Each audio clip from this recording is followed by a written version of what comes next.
Read the Bible with me. Today we are reading Job chapters 28 and 29, New King James Version. Job chapter 28. Job's discourse on wisdom. Surely there is a mine for silver, and a place where gold is refined, iron is taken from the earth, and copper is smelted from ore. Man puts an end to darkness, and searches every recess, for ore in the darkness and the shadow of death. He breaks open a shaft away from people, in places forgotten by feet. They hang far away from men, they swing to and fro. As for the earth, from it comes bread, but underneath it is turned up as by fire. Its stones are the source of sapphires, and it contains gold dust. That path no bird knows, nor has the falcon's eye seen it. The proud lions have not trodden it, nor has the fierce lion passed over it. He puts his hand on the flint, he overturns the mountains at the roots, he cuts out channels in the rocks, and his eye sees every precious thing. He dams up the streams from trickling, what is hidden he brings forth to light. But where can wisdom be found, and where is the place of understanding? Man does not know its value, nor is it found in the land of the living.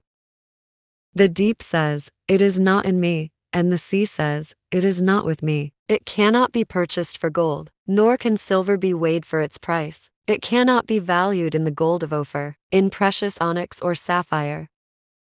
Neither gold nor crystal can equal it, nor can it be exchanged for jewelry of fine gold. No mention shall be made of coral or quartz, for the price of wisdom is above rubies. The topaz of Ethiopia cannot equal it, nor can it be valued in pure gold.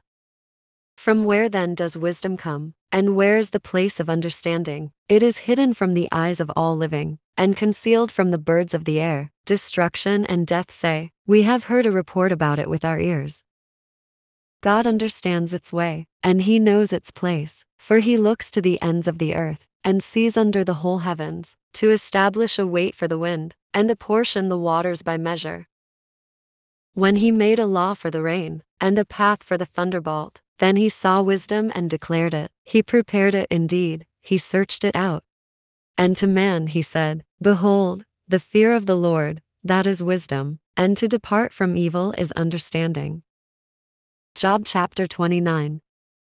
Job's summary defense. Job further continued his discourse and said, "Oh, that I were as in months past, as in the days when God watched over me, when his lamp shone upon my head, and when by his light I walked through darkness, just as I was in the days of my prime, when the friendly counsel of God was over my tent, when the Almighty was yet with me, when my children were around me, when my steps were bathed with cream, and the rock poured out rivers of oil for me, when I went out to the gate by the city, when I took my seat in the open square.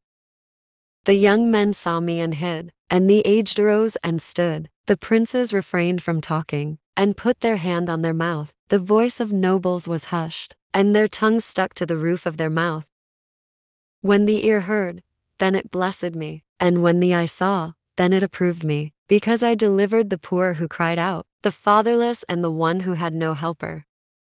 The blessing of a perishing man came upon me, and I caused the widow's heart to sing for joy. I put on righteousness, and it clothed me. My justice was like a robe and a turban. I was eyes to the blind, and I was feet to the lame.